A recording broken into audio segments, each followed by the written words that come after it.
मैं एम नफीस सलमानी और आप देख रहे हैं भारत न्यूज़। मैं फिर वहीं मौजूद हूँ जैसा मैं पहले भी कहता चला आया हूँ। ना ये मानते हैं ना मैं मान रहा।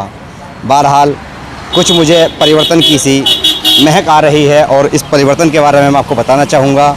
यानी कि पंजाबी बाग क्लब पर जो मज़दूर धरना दे रहे हैं उनके बीच में से मुझे कुछ ना कुछ खुशबुसाहट की सी महसूस हुई है। उसको मैं आपको दिखाना चाहूँगा कि अब धरना कहाँ तक पहुँचा है और इसकी दिशा क्या होगी। क्योंकि कोई भी व्यक्ति अगर रोजी रोटी के लिए हक मांगता है तो उसका संवैधानिक हक है और प्रशासन को दे देना चाहिए। आइए हम बात करते हैं उन सभी लोगों से जो यहाँ पर धरने पर मौजूद हैं। और आज लगभग मेरे ख्याल से 9 या 10 दिन हो चुके हैं धरने के और धरना लगातार चल रहा है। और यहाँ पर मैं देख रहा हूँ कि जिस तरह सोशल डिस्टेंसिंग बनाकर ये लोग बैठे हुए हैं। और सबसे बड़ी बात, भारत में खासकर दिल्ली में तो धारा 144 लागू हो चुकी है आज सवेरे से, यानी कि रविवार 2 अगस्त से। दिल्ली कमिश्नर ने सभी को प्रेस विज्ञप्ति के माध्यम से बता दिया, मीडिया के माध्यम से पूरे दिल्ली को मालूम है कि आज से ही सुबह से ही धारा 144 लागू है। और इसको जो लगाया गया है वो सिर्फ स्वतंत्रता दिवस की वजह से ही लगाया गया है कि स्वतंत्रता दिवस हम लोग सही करके मना सकें। चलिए मैं बात करना चाहूँगा उन सभी बातों पर जिससे कि भाई आंदोलन को किस तरह चलाया जा रहा है और कब से चल रहा है। मैं आज आपको डाटा देता हूँ पूरा, आप सुनते रहिएगा मेरे साथ। सर क्या नाम है आपका? मेरा नाम अनिल कुमार है जी। अनिल कुमार जी। जी सर। अनिल कुमार जी, आज कितने दिन हो गए आपको प्रदर्शन? सर हम यहाँ से 25 तारीख से कंटिन्यू बैठे हुए हैं और हमें 1 हफ्ते के करीब हो गए हैं। अच्छा, मैं भी बैठ जाता हूँ आपके साथ ही, थोड़ा सा फासला बना लेते हैं जी। 25 दिन यानी कि 25 तारीख से आप बैठे हैं और आज 2 अगस्त है जी। एक तो मैं थोड़ा सा ये जानना चाहता हूँ आपसे कि इतने दिन लगातार धरने को हो गए हैं आपके, क्या अभी तक मैनेजमेंट की ओर से कोई आपको बुलावा या कोई संदेश नहीं आया? नहीं जी, अब तक कोई भी प्रतिनिधि नहीं आया मैनेजमेंट का और ना ही कोई संदेश आया हमारे पास। हम लगातार यहाँ बैठे हुए हैं, रात को भी और दिन में भी। अच्छा, वैसे अब तक आपने किस किस के माध्यम से ये संदेश पहुँचाने की कोशिश की होगी? न्यूज़ के अलावा भी कोई और तरीका अपनाया? सर हमने यहाँ पे अपनी भी एक डिबेट ली थी और हम उसको चैनल को आपके चैनल के माध्यम से लगातार खबर भेज तो हम दिखा रहे हैं क्यों हमारे यानी कि भारत न्यूज़ या अलग अलग चैनलों के माध्यम से, मीडिया के माध्यम से आपने जो खबर पहुँचाई वो ठीक है। क्या इसके अलग भी आपने कोई रास्ता अपनाया मीडिया के अलावा? सर हमने ये रास्ता अपनाया कि हमारे पास जो पंजाबी बाग क्लब के मेंबर्स आते थे और हमें पूछ कर जाते थे, हमने उन लोगों से भी रिक्वेस्ट करी जी इस मैनेजिंग कमेटी से बातचीत करिए और कोई रास्ता निकालिए जिससे कि हम नौकरी पर वापस जा सकें। लेकिन अच्छा हमारे पास में पुलिस वाले भी आए हैं, शाम को टाइम आ गए या सुबह आ गए जी। उन लोगों ने भी हमारे से पूछा है, वे लोग भी हमें कह के गए हैं कि जी चलो हम आपकी कहने मीटिंग करवाते हैं। लेकिन आज तक तो कोई जवाब आया नहीं जी।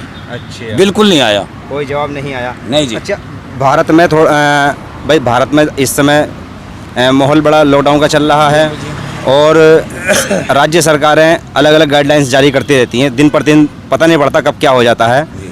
आज सवेरे जब आँख खुली तो मालूम हुआ कि भाई धारा 144 लागू कर दी गई है दिल्ली में सुरक्षा को ध्यान में रखते हुए। तो आपको ये मालूम है कि धारा 144 लग चुकी है? देखिए सर, हमें जैसे ही 8:30 बजे के लगभग ये पता लगा न्यूज़ चैनलों के द्वारा और अखबार के द्वारा कि धारा 144 लागू कर दी गई है, तो हमने अपने सभी साथियों से सलाह मुशवरा करने के बाद ये फैसला किया कि जब धारा 144 लगा दी गई है, देश के कानून को सर्वोपरि रखते हुए और एक इस भारतीय नागरिक होने के नाते हमने ये फैसला लिया है कि जब तक धारा 144 लागू है हम अपने इस धरने को पोस्टपोन करते हैं और जैसे ही ये धारा 144 ख़त्म हो जाएगी उसके तुरंत बाद हम इस अपने धरने को कंटिन्यू चालू रखेंगे। मुझे खुशबुसाहट सी हुई थी, महसूस हुआ था मुझे ऐसा। मैंने अपने दर्शकों को पहले बताने की कोशिश की है यही बात कि मुझे महसूस हो रहा है यहाँ आने पर कि भाई हो सकता है धरना में बहुत बड़ा परिवर्तन किया जाए। तो जैसे कि आपने सुन लिया कि आज पंजाबी बाग क्लब से ये लोग फैसला कर रहे हैं कि धरना आगे बढ़ाया जाएगा धारा 144 को देखते हुए, कानून का सम्मान करते हुए।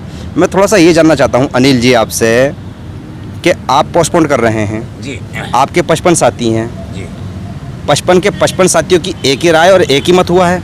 देखिए सर, हमारे 55 साथियों ने एक ही मत से कहा है कि हम देश के कानून से ऊपर नहीं जाएंगे। अच्छा, जो गृह मंत्रालय की गाइडलाइन आई हुई है हम उसके अनुसार ही कार्य करेंगे। इसलिए सभी लोगों ने कहा कि देश के कानून से बढ़कर हम नहीं हैं, जो देश का कानून होगा उसके अनुसार हम चलेंगे। लेकिन हाँ। इसका ये मतलब नहीं है, मैं मैनेजमेंट के सदस्यों को आपके चैनल के द्वारा ये सूचित कर देना चाहता हूँ कि वे ये ना समझें कि इनका जो धरना है वो समाप्त हो गया है। जैसे ही धारा 144 ये हटेगी हम अपनी लड़ाई जारी रखेंगे और मरते दम तक रखेंगे। अच्छा, फिर भी 15 अगस्त तक ये शायद लगभग रह सकती है। हटने की नोटिफिकेशन उसमें नहीं है, लगने का तो है। हटेगी कब ये नहीं मालूम। चलो, जब हटती है हटती रहेगी। 12 लगभग 7, 8, 10 दिन 15 दिन तक ये खींचेगा मामला। जब तक आप क्या करेंगे? देखिए सर, हमने सभी लोगों ने एक निश्चय किया है कि जब तक ये धारा 144 लागू है, जब तक हम अपने सभी जनप्रतिनिधियों के पास जाएंगे और उनसे हम अपनी ये फरियाद रखेंगे कि जी हमारे साथ ऐसा ऐसा हुआ है।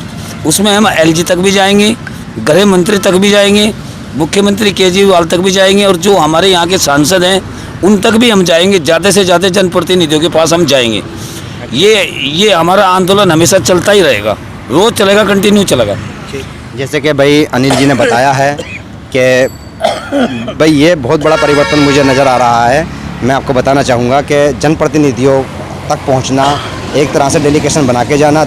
अब ये लोग देखेंगे कि कितने लोग जाते हैं, कितने नहीं जाते हैं। बहरहाल हाँ, ये भी एक आंदोलन का रूप होता है कि आदमी अपनी बात कहने के लिए एक रास्ता तो अख्तियार करता ही है। तो हमें जैसे कि ये भी मालूम हो गया कि इनका आंदोलन निरंतर चलता रहेगा, इसमें रुकावट नहीं आएगी। 10 से 15 दिन तक अब ये जनप्रतिनिधियों से मिलेंगे, उनसे मुलाकात करेंगे और ज्ञापन देंगे, मेमोरेंडम देंगे, जो भी। बहरहाल कुल मिलाकर इनकी बात तो जारी रहेगी।